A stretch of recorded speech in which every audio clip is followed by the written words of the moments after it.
Hi everyone, and welcome to Athletic Inc.'s first interview with sports professionals, where we get inside the minds of the various sporting professionals and find out a little bit more about what they do and how they do it. All right. So first up, we have Gary Tan, um, National Training Center head coach for swimming and two-times Olympian. Gary Tan, welcome to the show. Hey, thanks, bro. Thanks. It's always a privilege and honor to be part of your first series of a show, and actually being able to share my experiences as an athlete as well as a swimmer to whoever is watching right now. So I'm just happy to share and be part of this awesome series that you're going to create. Thanks, thank you. So maybe first up, we give the viewers and the listeners a little bit of a background about yourself. You used to swim a lot as a competitive swimmer. How was that for you as a swimmer, juggling with all your studies and all that, and then after that moving on to the US to study and train, and then coming back to Singapore? Maybe share with us a little bit how that experience was for you.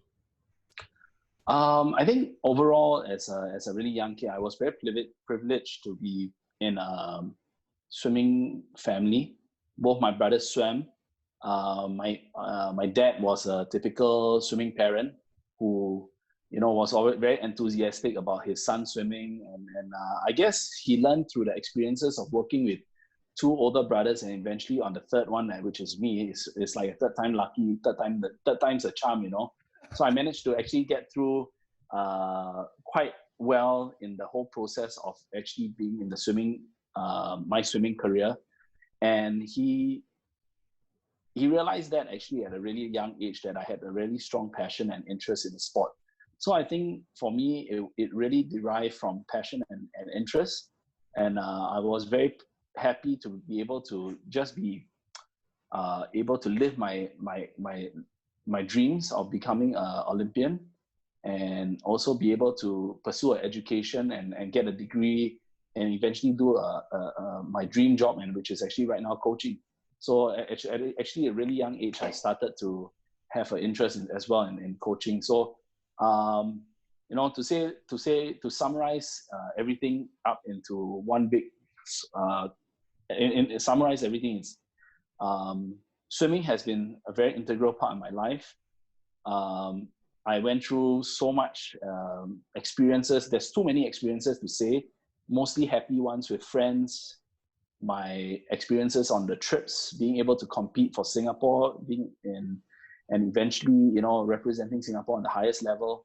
So these are big milestones, at least for me, and I feel so blessed to be able to go through all those experiences. And actually, one of the biggest highlights in my career was actually being able to get an education through sports. And when I say that, I mean like the US education, where I was able to balance both my swimming and some of my studies, and being able to go overseas and experience those, and have an overseas experience as a collegiate swimmer. Those are quite, really great experiences for me. Yeah, so I'm just happy to be able to get those experiences and learn from those experiences, which eventually led to my career as a swim coach as well. Okay, thanks for that. Let's go back a little bit. About talking about your experiences in the US. Was that difficult for you to transition from the locals education system in Singapore and then going there? How was that for you? And juggling training, obviously without any family there, you're on your own. You had a new environment. You had to make new friends, right? Yeah. So Yeah.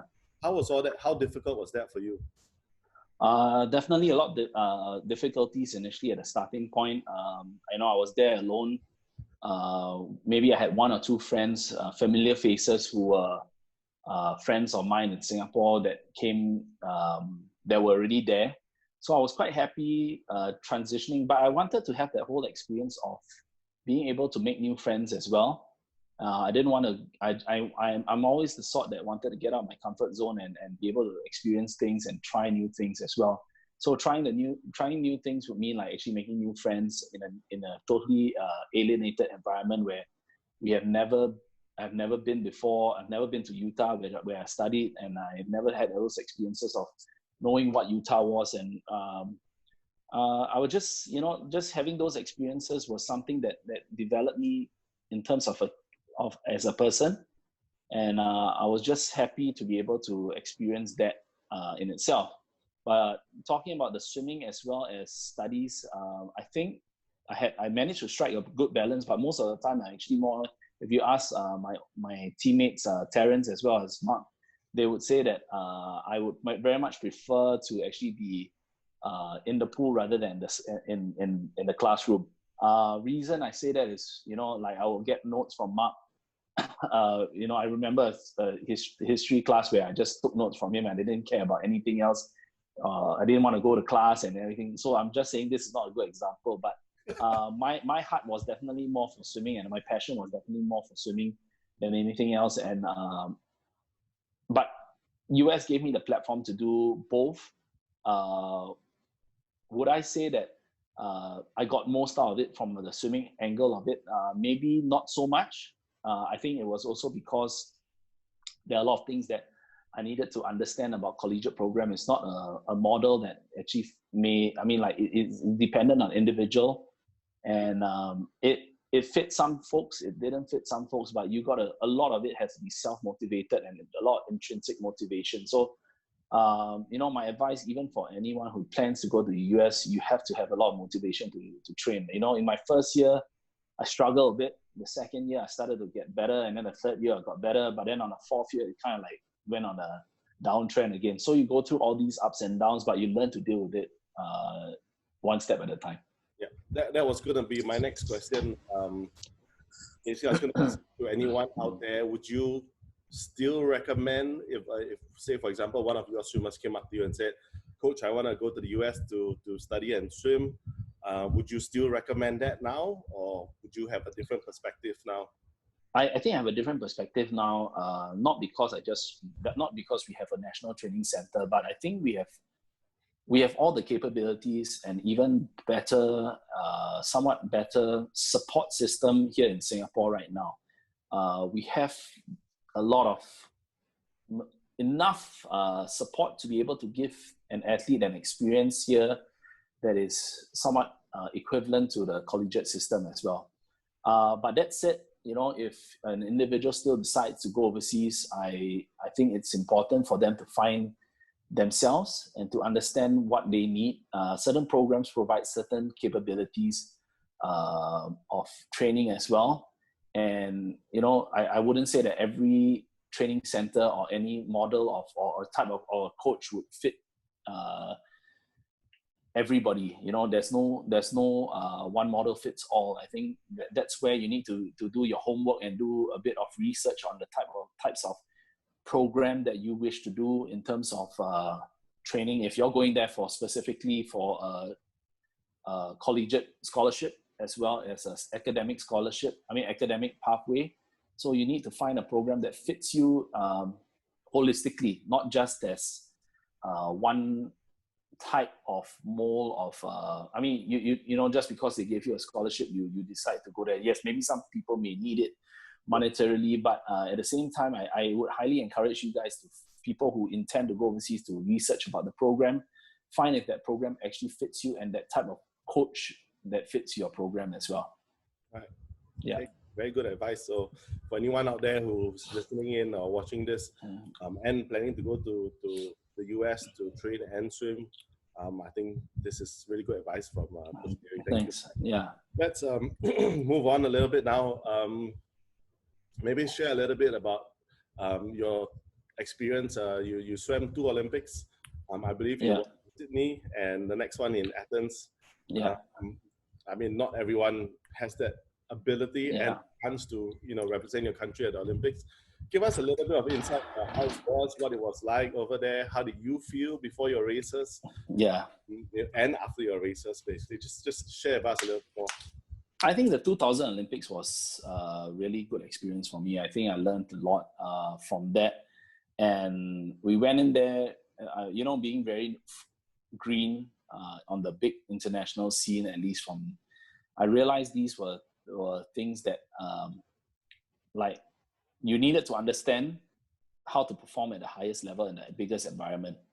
And Olympics was something that was so overwhelming sometimes, like if you don't know how to deal with the stresses and you don't know how to deal with the changes and living in a village environment and everything, you just need to understand that perspective first in order to actually raise your game on the blocks, and so the Olympics Sydney was a very big eye-opener for me. But then I think I made a mistake where I tried different strategies and I tried different things way too late into the game leading up to the Sydney Olympics. So I think that was not a very good call on my part. But then on the flip side as well, 2004 wasn't even the best of meets for me. It's actually the worst, I think, where there was not enough preparation leading up to it. We got a last minute call up. I got a last minute call up for to go in for the Olympics at that time. But who would deny Olympic chance, right? Who would still say, and if called upon, you would definitely sign up for it and represent the nation at the highest level.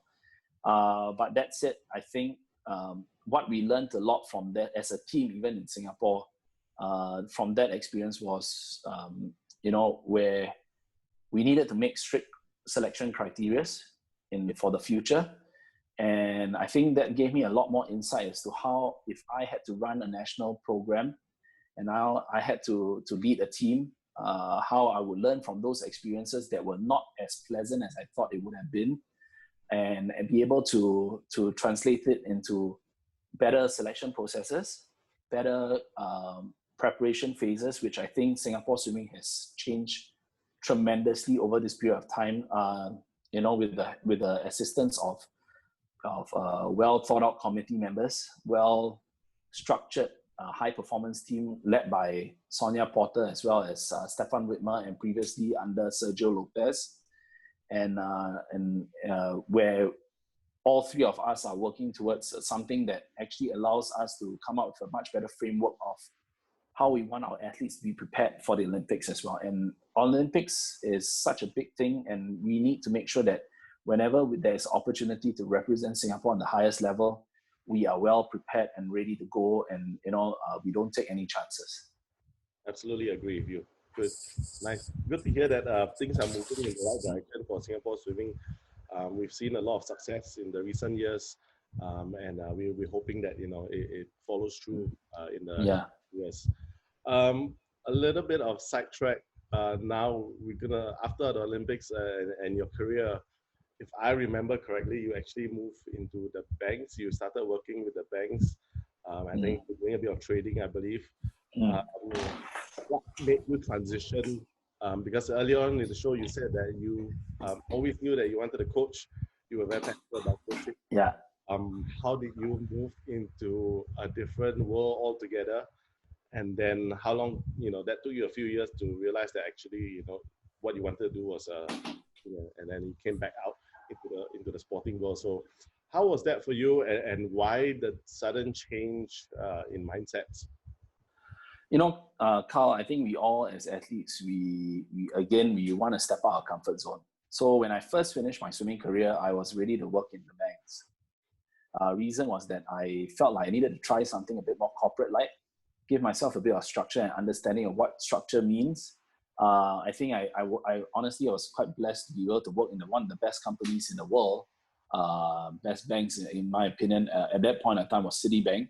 Yeah. So I was actually quite lucky to work for a boss who totally understood me and totally saw what I was, what my strengths were and what my weaknesses were, and he helped groom me in a way, and he never restricted us from actually doing the things that we want to do, because there was a period of time I actually thought about actually going back to train. Yeah. And he actually, even though in a working environment that's so tough, but he was very encouraging, and he even tried. He actually asked me what exactly did I want to do, But then I thought about it. I was like, okay, look, I moved on from the sport. I have to actually move on in life.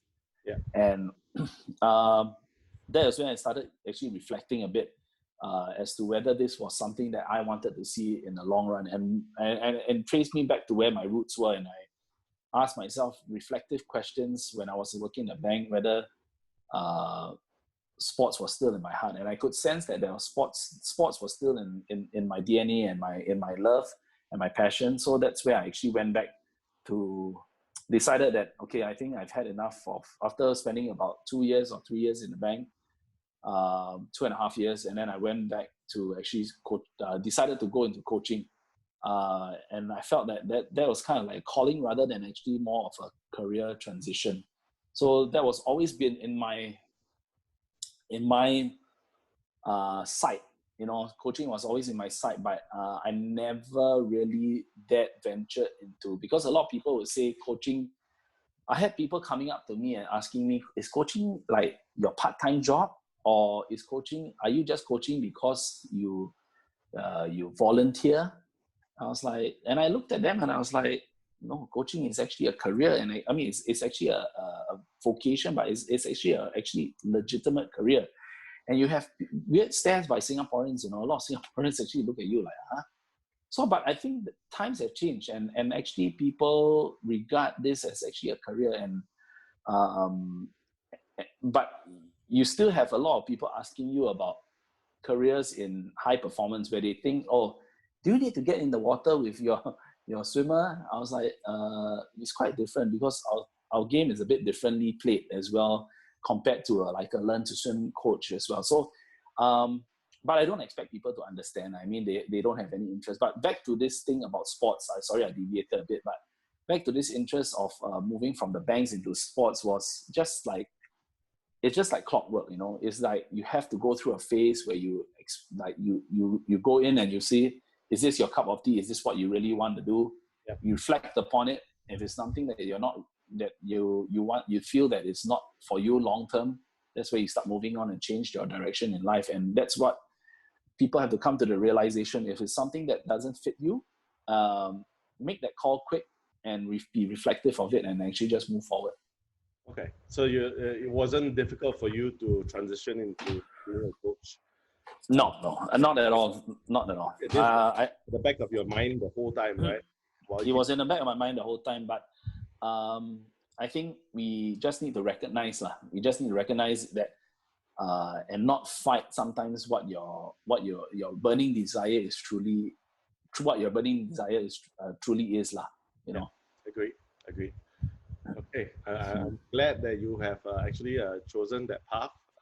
Yes. Reasons, and for anyone out there who's listening and watching this, I'm also a big advocate of this.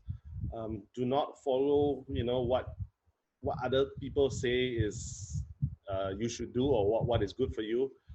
Listen to your heart and listen to your mind. You're the best person to tell yourself what's best for you. Yeah, I mean, adding to that, I really want to tell people, like, money is important, definitely in our society, especially in Singapore, where cost of living is high. But I think we all need to understand that you got to understand your core business. You need to understand what your core root is, and if you know what's important to you and your core calling, basically, you just got to make sure that you follow it. And if you're going to follow it, make sure you do the best job that you can do about it as well. I know that it's not easy to go against the norm, go against the grain of what society believes is regarded as jobs. But I think we are starting to see a lot more passionate children and kids come through, and a lot more people who are passionate about coaching. And guys, this advice really to a lot of those budding coaches: follow your heart, like what Carl said, and follow your dreams, but at the same time, make the best out of it. And don't just think about the dollars and cents first. Just think about what you want to put on the table for, to get yourself through that phase, and build your credential and build your reputation as well. Hey, thanks. Brilliant advice. All right, let's come back a little bit now to the present. As everyone knows, this during the circuit breaker period, it's been extended for an extra month. How are you coping with this? How's the NTC coping with this? You know, I've seen videos, and obviously I'm thankful to be have a little bit of a small part to play in this. But how are your on daily interactions with your athletes and coaches and your team? How's the general sentiment of everyone? General sentiment of everyone, I think it has been quite positive. A lot of them are taking this. So when the first circuit breaker first started, I think a lot of us decided that we needed a bit of a breather and a break. So we gave our guys about a week to kind of like regroup themselves and reflect a bit on how their season had gone, or the lack of season that had gone by. But actually just kind of be reflective in their thought process. Give them a bit of a breather away from us as well as coaches, because we're hounding them 24/7 every day. Yeah. And I bet they were, my swimmers especially, they probably sick and tired of hearing my voice. But that said, I think they appreciated the freedom at that point in time. And when we needed to get back to work, we got back right after that 1 week. So I think that first week we kind of like laid off for a while. Not in a sense where they just relaxed, but they kept a bit of their own exercises and fitness up. But then we came up after that first week, we gave a bit more structure. We gave structure to the program, and we gave structure to what they needed to do in their training. But for us coaches, we kept our conversations going on. I know you and I, we have a lot of conversations about our training, right? Same way that I've had a lot of conversations with Leonard, as well as Marcus and Stefan and Sonia, just building content as well as information for the kids to use over the period of time. And it's been actually the last how long has this been? 5 weeks or 4.5 weeks? Has been actually surprisingly good, in a sense that the kids are actually taking ownership of the programs. They are self-motivated in what they do. I think the coaches have given a very structured approach in their programming to them. And if you ask any of the NTC guys, they will tell you that what day and what specific stuff are they actually required to do over the period of time. They can tell you and pinpoint to you what days are those as well. Okay. So I think I would say make the best out of it, and we have to stay as positive as possible during this period of time. And the positivity that we bring to the table as coaches to the athletes is very crucial in this point of time, because there's so many things that people are confused, people are disappointed, but we just have to be that listening board and make sure that they stay positive and keep their head down and actually just keep working if they can. But overall, I think it has been good. Okay. Would I, of course, would love to be back in the pool coaching? Of course, but it is what it is. And again, extraordinary times, call for extraordinary measures. And this right now is an extraordinary measure. Yeah, I was going to say, I don't think we've experienced this as an athlete, or you've experienced this as an athlete before, where training was cancelled for 1 to 2 months. I don't think you've gone through this before. Actually, one of the funniest stories, I would say that I was just thinking about it the other day. So I have actually good friends from my uni days who actually, I would say they would benefit. They would actually be experiencing. They had actually experienced this themselves. Not the confinement. What I mean is that they actually out of the pool for 2 years. So if you think about it. Because I came from BYU, is Brigham Young University, is the Church of Latter-day Saints is the main denomination of that school. Yeah. And a lot of the athletes there and the students there actually go on missions for 2 years. That's right. Okay. And I think out of those 2 years where they actually, after their first year, so basically 4 years of college life, freshman year, after their freshman year, they actually go into their missions. So the same way that actually for us in military, where we had to serve military for 2 years as well. Yeah. These guys go on a mission for 2 years and actually they completely don't get in the water for 2 years. Okay. And this is the interesting thing. Some of them actually come back faster, better athletes. Um, I call it by divine chance or divine blessing, but I would say that these guys, I mean, like I was just thinking about it because of this situation, that a lot of people perceive coaching, a lot of people perceive fitness as of that you need to have be constantly swimming, constantly, but if you think about it, swimming in itself, running and jogging, you can still build your aerobic capacity. Yeah. Sometimes it's just that you're losing that feel for the water, and that to you is a perception of fitness. So it's a lot of perceived things as well, and how your mind plays out and how you actually condition yourself during this phase is crucial for the circuit breaker. Many people just take it for granted that oh, I'm not in the water, that means I'm losing out. Yeah. I mean, yes, you lose your feel, you lose your water, your strength, endurance in the water. But I think you can make it up by doing so many other things just during this period of time to find what we call deficits. Our deficits in and building like a fortress for your body. Meaning, like when you get back in the pool, everything is actually fortified already. Like your shoulders are well oiled, and ready to roll. So it's seizing the opportunity and finding ways to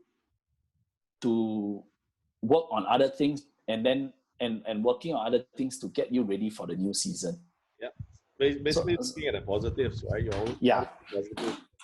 Yeah. Yeah. Totally agree with you on that one. Hey, you don't have to agree every time. Next, moving forward, we all know that the Olympics has now been pushed to 2021.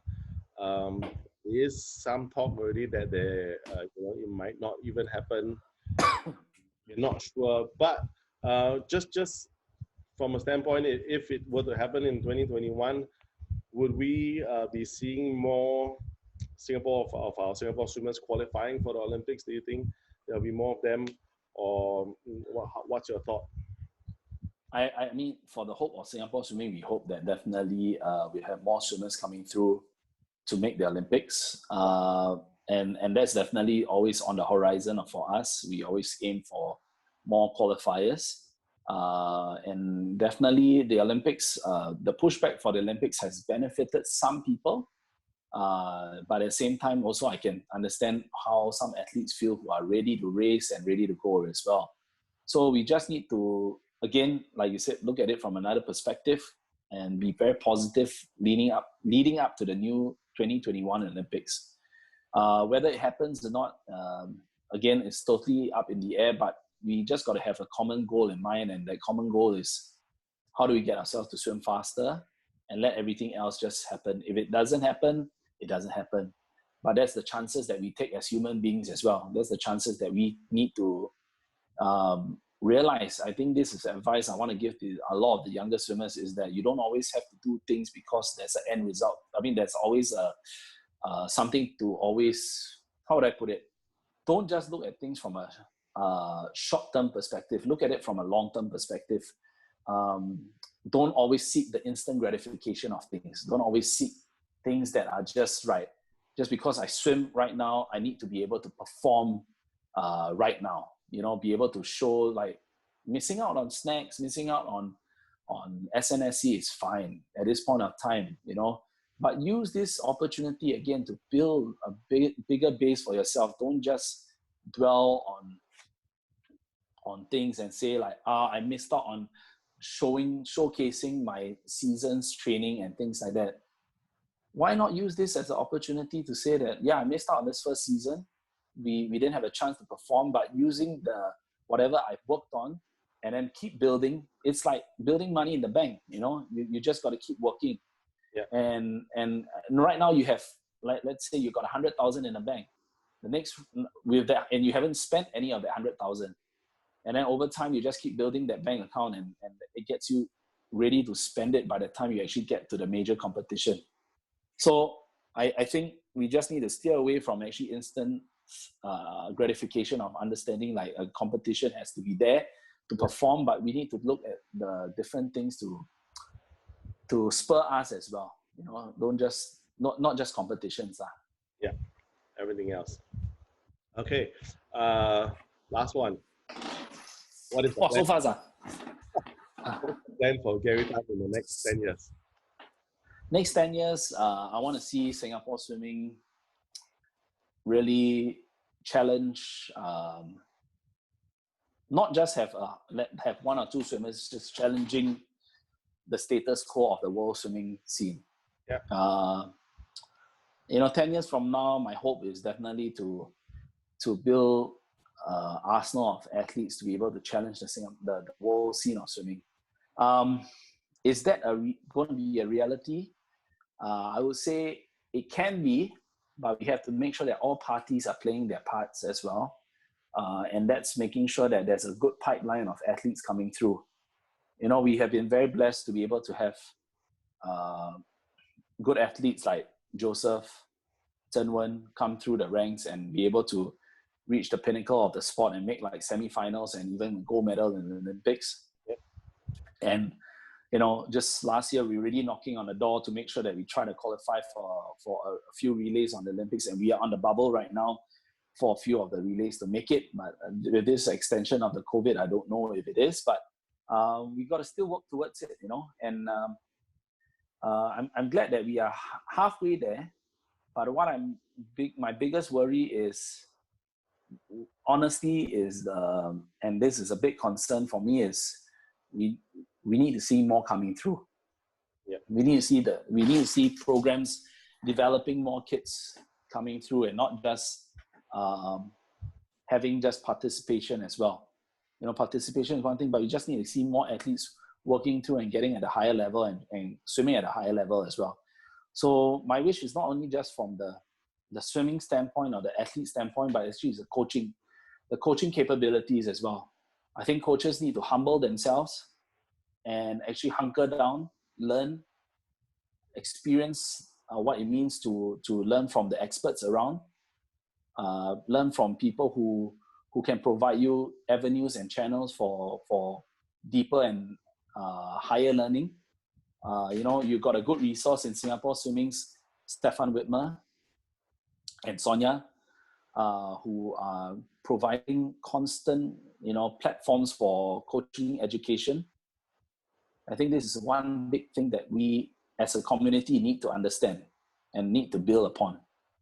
Honestly, 10 years from now, I wish there were, 5 to 6 national training centers around Singapore, not just one national training center. And, nice. 10 years from now, you have 10 world-class coaches.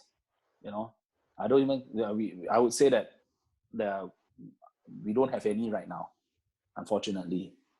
Okay. And I think the only one is, sorry? You don't consider yourself as a world-class coach? No, definitely not. I had people who are my swimmers who have qualified for Olympic finals, Olympics semi-finals, but I call myself, if you want to regard yourself as a world-class coach, you got to make sure that you get a finalist, winning and contending for medals. So, I want a band of us. I don't want to be the only one going together, or the national training center coaches going out there to win the, medals only. I want it to be a whole host of coaches that are together with me, screaming and shouting to make sure that we get our swimmers on that podium or even get into the final. So 10 years from now is a big vision. From my perspective is actually to think about it is quite a humbling process, because I know that we have done quite a fair bit of work, but the work is only just getting started. If you think back 2015 till 2020, in this last 5 years of a new national training center being incorporated, new things happening with the programming, bringing in world-class coaches like Sergio as well as Stefan to help enhance the program. It's only been 5 years, but so much has been done. And we are challenging countries and, in in Asian games as well, and putting up better performances at Asian games, and and being placed third behind the big dogs of China and Japan. So we are getting there, but we just need to have a bit more push. We just need to have more coaches pushing their athletes a bit further as well, and dreaming bigger than where we are actually dreaming. Yeah. Always dream big, always plan ahead. Thank you. Kerry Tan, thank you for coming down, for being on this interview for the first one. All the best. Wishing you all the best for the years ahead. And take care of yourself. Thanks, bro. Thank you. See you.